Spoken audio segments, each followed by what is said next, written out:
Assalamualaikum warahmatullahi wabarakatuh. Selamat bertemu kembali dengan saya Muhammad Ajib di channel Kampung Ilmu Al-Falah, channelnya orang-orang yang tetap istiqomah mencari ilmu. Pada kesempatan ini saya akan meneruskan ngaji kitab As-Sihru Was-Saharatu Mim Madoril Quran Was Sunnah yang kedua. Bismillahirrahmanirrahim. Alhamdulillahilladzi nasta'inuhu wa nastaghfiruh wa na'udzu billahi min syururi anfusina min sayyiati a'malina. May yahdihillahu fala mudhillalah wa may yudhlil fala hadiyalah.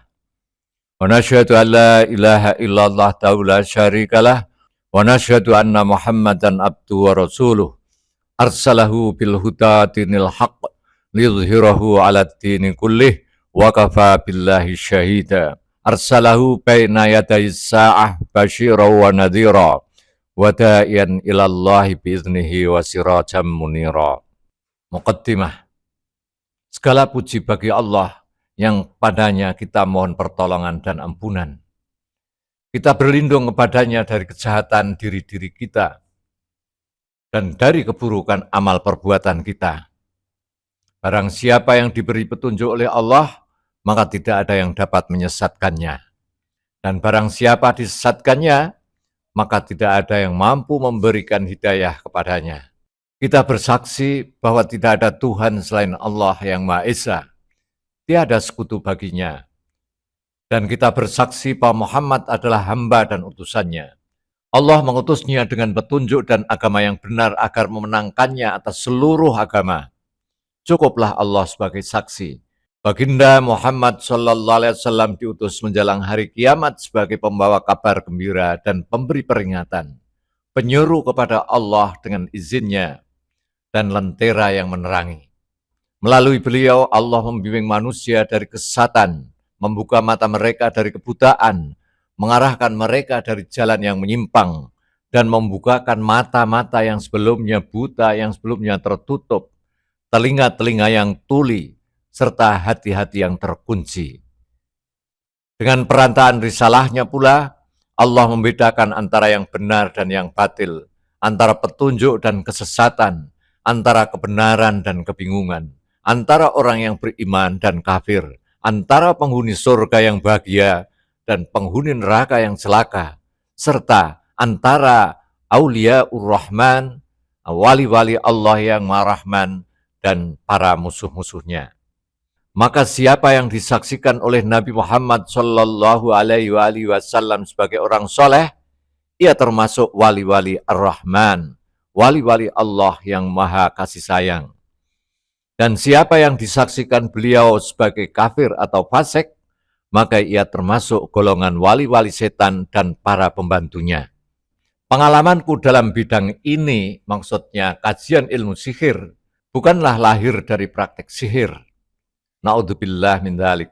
Melainkan pengalaman seorang yang mempelajari hakikat perkara tersebut. Pada awalnya aku mempelajari seni hipnotis dan menguasainya ketika aku baru berusia 15 tahun. Dengan itu aku dapat mengetahui rahasia-rahasianya yang tidak pernah ditulis dalam buku dan yang tidak mungkin dibocorkan para praktisinya. Sebab jika terungkap, hilanglah nilai, pesona, kedudukan, dan daya tarik mereka di mata manusia.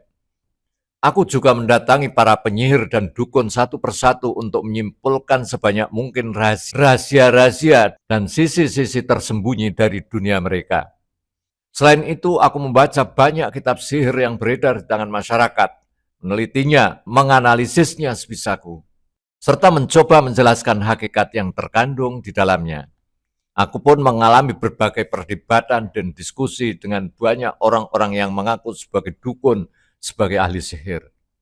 Dengan pertolongan Allah, aku berhasil menolong sebagian orang yang menjadi korban para penipu dan pendusta yang mengklaim mengetahui perkara gaib dan memiliki kekuatan sihir.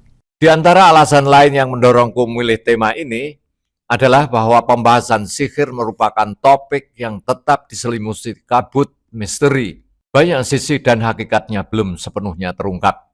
Memang benar, banyak yang telah menulis tentang sihir, baik secara langsung maupun tidak langsung. Namun karya-karya berbahasa asing yang membahas persoalan ini sebagian besar tidak memberi manfaat berarti. Sebagiannya ditulis di bawah pengaruh gereja pada masa abad pertengahan, sementara sebagian lain ditulis berdasarkan paradigma psikologi modern yang cenderung berpijak pada materialisme murni, yang tidak mengakui keberadaan roh, malaikat, ataupun jin. Hal lain yang mendorongku untuk menulis tentang persoalan pelik dan misterius ini adalah bahwa sihir memiliki kaitan kuat dengan akidah Islam. Masalah sihir ini juga banyak disebutkan dalam Al-Quran dan hadis Nabi.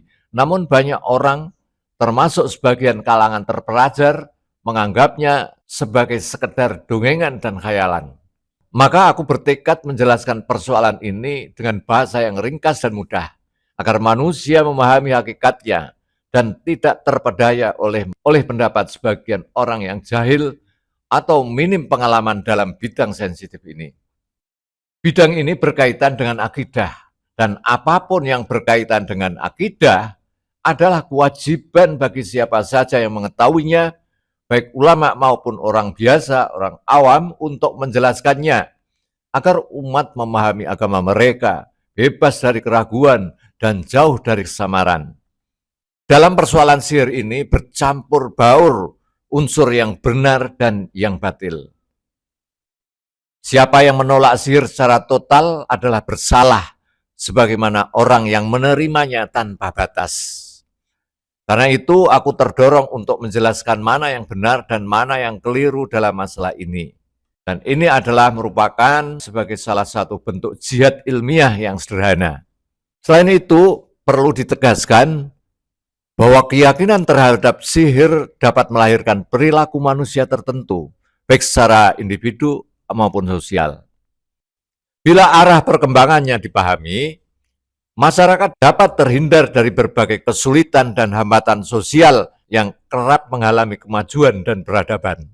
Ilmu pengetahuan modern, meskipun sudah mengeksplorasi ruang angkasa, dan itu memang telah menggoncang banyak konsep keliru yang dulu berakar kuat dalam pikiran manusia lintas generasi, namun anehnya kemajuan sains itu tidak berhasil mencabut keyakinan kuno tentang sihir, tentang spiritualitas, atau pengaruh-pengaruh planet, dan keyakinan bahwa benda-benda langit dapat menentukan nasib, rezeki, keberuntungan, ataupun kesialan seseorang.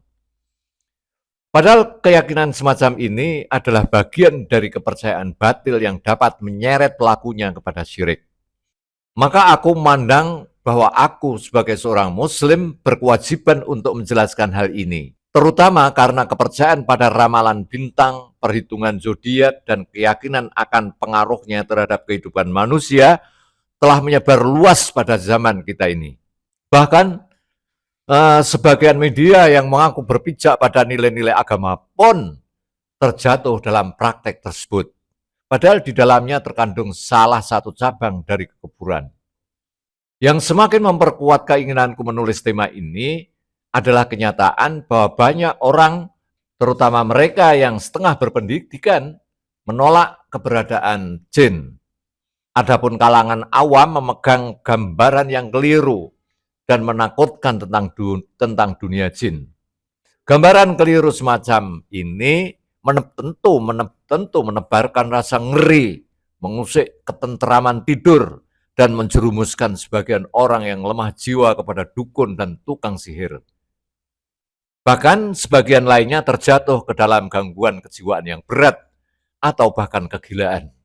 Sahabat Kampung Ilmu yang berbahagia, melalui kitab ini aku bermaksud menjelaskan batas-batas dan gambaran dunia gaib ini sebagaimana dipaparkan oleh Al-Quranul Karim dan As-Sunnah An-Nabawiyah yang suci. Dengan demikian, citra yang terbangun menjadi jernih dan benar-benar sesuai dengan realitas. Sebab sumber selain dua landasan ini selalu berada di antara dua kemungkinan. Selalu berada di antara kemungkinan benar dan kemungkinan salah. Aku juga ingin menghilangkan rasa takut dan bayang-bayang keliru yang telah menguasai hati banyak manusia. Mereka yang bila mendengar kata jin, apalagi jin ifrit, tenung, santet, guna-guna, Getaran takut menyergap tubuh mereka, hingga sebagian bergadang larut malam dalam cemas ketakutan terhadap dunia jin, terhadap dunia setan, makhluk halus, dan makhluk-makhluk jahat lainnya. Yang pada hakikatnya jin, makhluk halus, makhluk-makhluk jahat itu pada hakikatnya justru mereka itu lebih takut kepada kita daripada kita takut pada mereka. Yang jin, setan, tuyul, makhluk-makhluk kuwi jane wedi karo menungso kok malah menungso sing wedi karo jin, karo setan. Hal lain yang mendorongku memilih tema ini adalah tekadku memerangi fenomena maraknya para dukun, tukang sihir, penipu, para pengklaim ilmu gaib, dan kesirikan. Aku ingin memberi peringatan dan membangun kesadaran masyarakat dari berbagai lapisan tentang bahaya kelompok munafik ini. Tentang bahaya kelompok munafik ini terhadap akidah mereka dan terhadap harta benda mereka. Metode penulisan penelitian. Penulis kitab ini menjelaskan bahwa metode yang ditempuh adalah menghadirkan informasi yang paling valid dan bebas dari kerancuan. Karena itu, ia menjadikan kitab paling benar, yakni Al-Quranul Karim, sebagai poros utama bangunan penelitian ini. Allah berfirman, A'udzubillahi minasyaitonirrajim, la ya'tihil batilu min baini yadayhi wala min khalfih, tanzilum min hakimin hamid. Kitab Al-Quran ini tidak akan didatangi oleh kebatilan baik dari depan maupun dari belakang. Maksudnya pada masa lalu dan yang akan datang. Yang diturunkan dari Tuhan yang maha bijaksana, maha terpuji. Dari ayat mulia inilah penulis membangun kerangka dasar penelitian agar pondasinya kokoh. Setelah Al-Quran, ia merujuk kepada hadis Nabi Muhammad SAW, khususnya hadis-hadis yang sahih yang disepakati mayoritas ulama untuk menjadi pilar petopang penelitian. Ia kemudian menelusuri riwayat para khulafaur rasyidin yang berkaitan dengan tema ini sebagai batu-batu dasar bangunan ilmiah tersebut. Setelah itu, ia berusaha mengumpulkan riwayat para sahabat dan tabi'in untuk memperkuat struktur penelitian. Penulis juga menelaah kitab-kitab tafsir, mengambil darinya pendapat yang sesuai dengan pandangan mayoritas umat, jauh dari sikap berlebihan, dari cerita Israiliyat, dan berbagai khurafat yang tidak dapat dipertanggungjawabkan.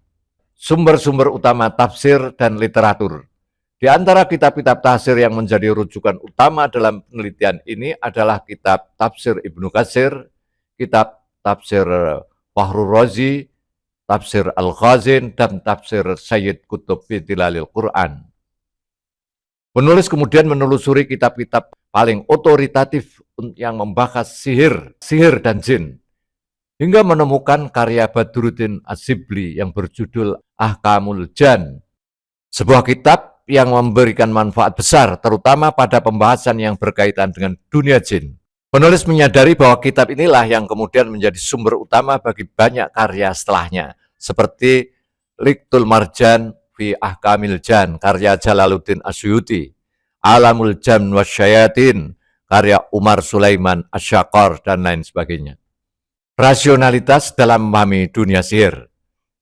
Sahabat kampung ilmu yang berbahagia, interaksi intens penulis dengan para dukun, penyihir, dan peramal menyingkap baginya hakikat mereka, bahwa sebagian besar dari kelompok ini hidup dalam kebohongan, manipulasi, ilusi, dan tipu-tipuan. Mereka menyerupai makhluk parasit yang menghisap darah dan kehidupan korbannya. Mereka hidup dari kebodohan dan dari kebingungan manusia dan kerakusan mereka sendiri. Assalamualaikum warahmatullahi wabarakatuh. Muhammad Ajib.